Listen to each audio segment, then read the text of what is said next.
Today I give my WrestleMania predictions and some late-breaking news in the world of WWE this week on the Wrestling Report.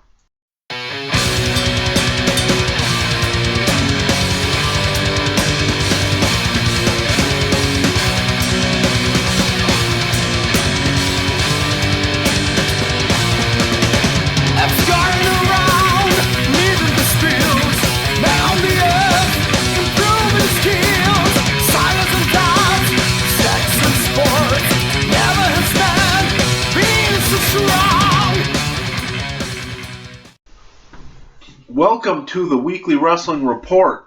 We are starting off today with some very somber news.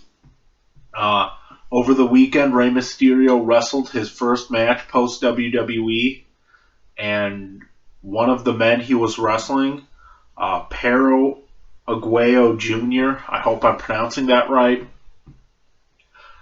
took a bad bump, landed on his neck on the ropes after a dropkick from Mysterio, and he died.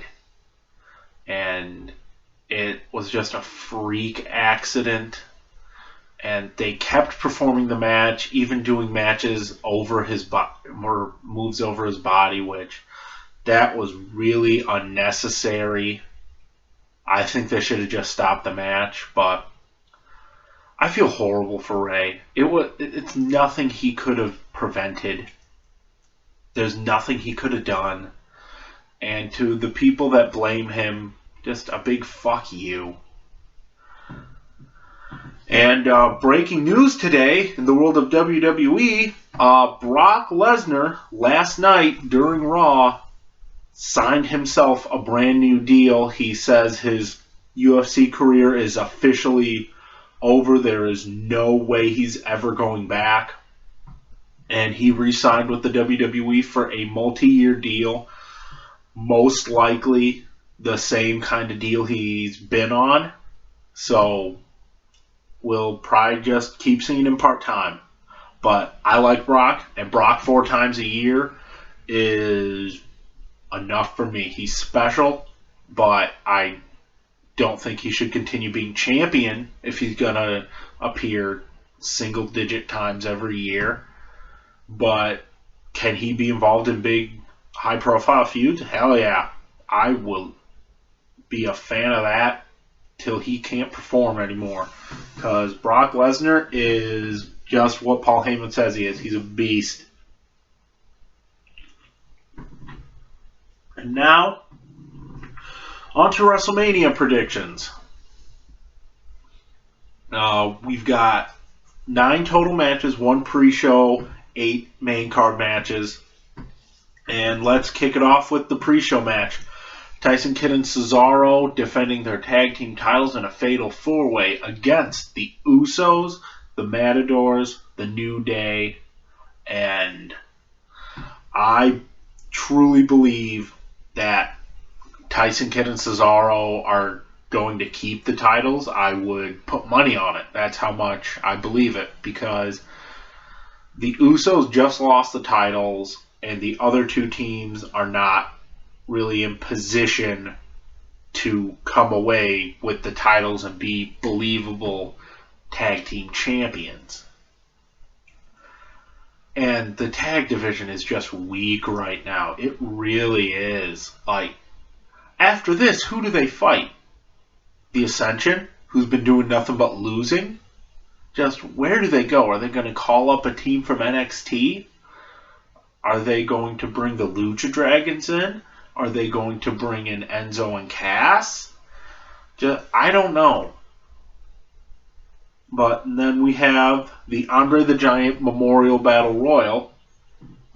And of the participants so far announced, I think it's going to be Damien Sandow.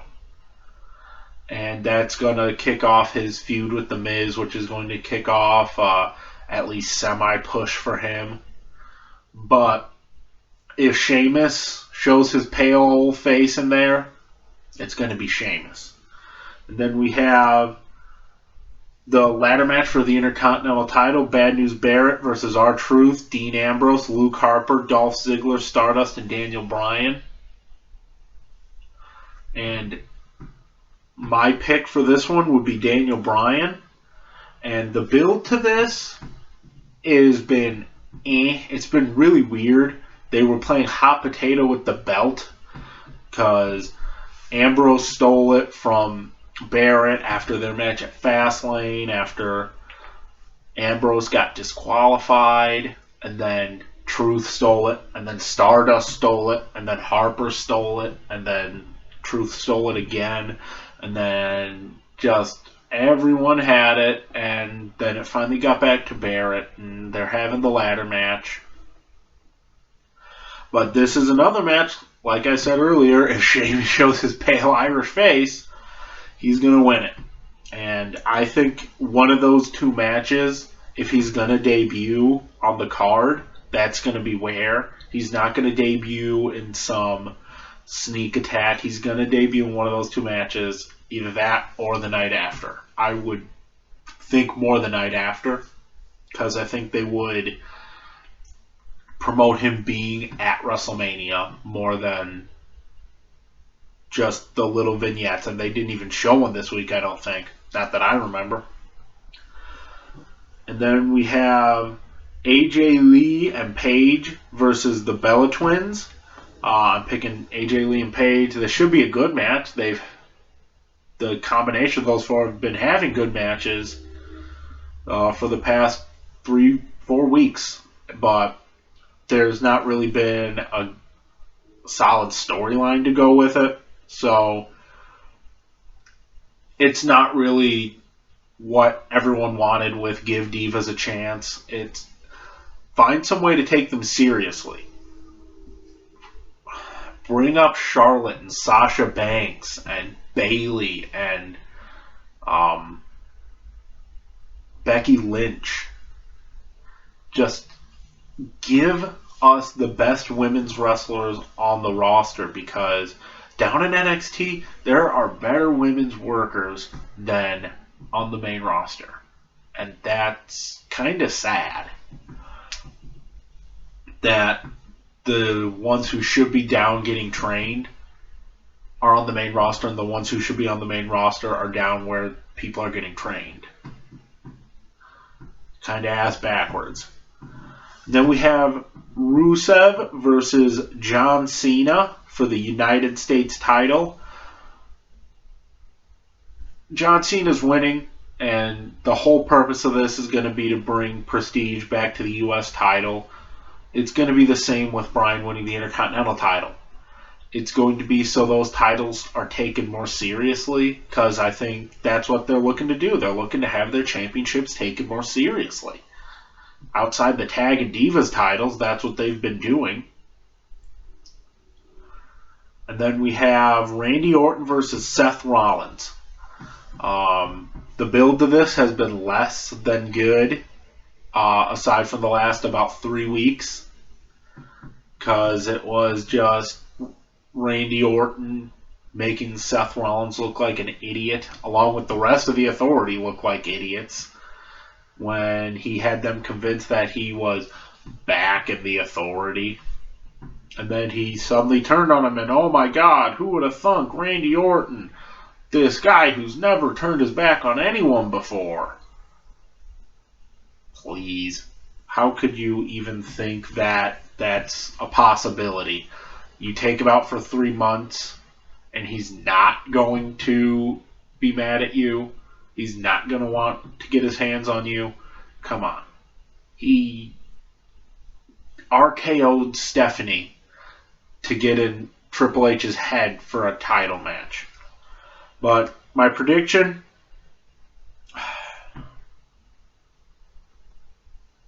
Randy Orton. That this one's more a toss-up. It really is. Because it could go either way. But Seth has the Money in the Bank.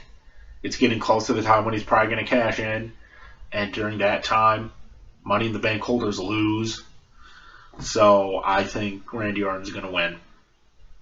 And then Undertaker versus Bray Wyatt. This is what I want to see. This is what I'm looking forward to. This should be the match to close the show. For nothing else, to ensure that it's dark out. Because you can't have these two fight in daylight. The entrances would not be at all with the mystique that they have in daylight. So I think this match should close the show just on that alone, and the fact that it's been the best hyped match. And the mystique that Undertaker hasn't shown up yet, and we don't know what he's looking like. We don't know if he's looking frail or if he's looking buff. My bet is he's been training his ass off, so he's probably going to look great. And Bray Wyatt has knocked it out of the park with every promo he's done. Bray Wyatt is an amazing promo. He is unique in the ring. He is the next Undertaker type character with the supernatural and scary and just all of that.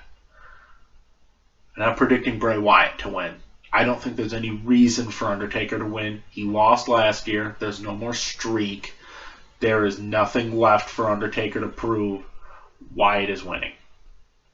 And then we have what I feel most likely will be the main event. That is the new, freshly contracted Brock Lesnar defending his WWE World Heavyweight Championship against Roman Reigns. This has been the worst built match. The worst. The absolute worst. I have never seen a main event in WrestleMania history with a poorer build than this. Not even WrestleMania 27, when half the main event wasn't even in main event segments. You have Roman Reigns, a guy who should be playing a big, badass Samoan ass kicker, against Brock Lesnar, the beast incarnate, the man who ended the Undertaker's streak, the man who ripped Cena limb from limb at SummerSlam, and who took everything possible from Seth Rollins and John Cena at the Royal Rumble and still won, and you managed to fuck it up. How? How do you manage to fuck this up? Oh yeah, by having Roman Reigns talk. Yeah, he's gotten better, but he's still not that good at all. They're hyping him up to be the next great guy. They're building him up to be the next face of the company, and it's just not working. I like Roman. I don't like how they've used him, but I like Roman Reigns. He has got the look. He's got the athleticism. He's got the strength. He's got the bloodline. But he can't talk. He's just not ready. And they are thrusting him in way too soon, and it could fucking ruin him. Now, as for my prediction, I think this will go one of three ways. One, the way I'm hoping, Paul Heyman turns on Brock Lesnar, joins up with Roman Reigns, and Roman Reigns wins, turning heel. Brock Lesnar flat out beats Roman Reigns and keeps on going as the part-time champion. Or what would be the worst of these options, and what might be the most likely, Roman Reigns wins clean and is skyrocketed as the new babyface, face of the company. I'm going to go with the one I hope with. I'm predicting and hoping that WWE takes advantage of Brock Lesnar's obvious popularity, the fact that Roman Reigns is not getting over, and they turn Roman Reigns heel, have Brock Lesnar turn babyface and just go from there. Because if they do that, this will be a successful WrestleMania. If they don't, this is going to be one of the bottom tier WrestleManias. And WWE will have no one to blame for that but themselves. And they've done a terrible job building this show as a whole. Because this does not feel like WrestleMania. This feels like fucking TLC. This feels like a meaningless pay-per-view in the middle of the year. Well, that'll about do it for me this week. Don't forget to like, comment, subscribe. Let me know your WrestleMania predictions. Where you agree with me, where you disagree with me. Share my video on Facebook. Share it on Twitter. Show your wrestling fan friends. And until next time, I'm signing off.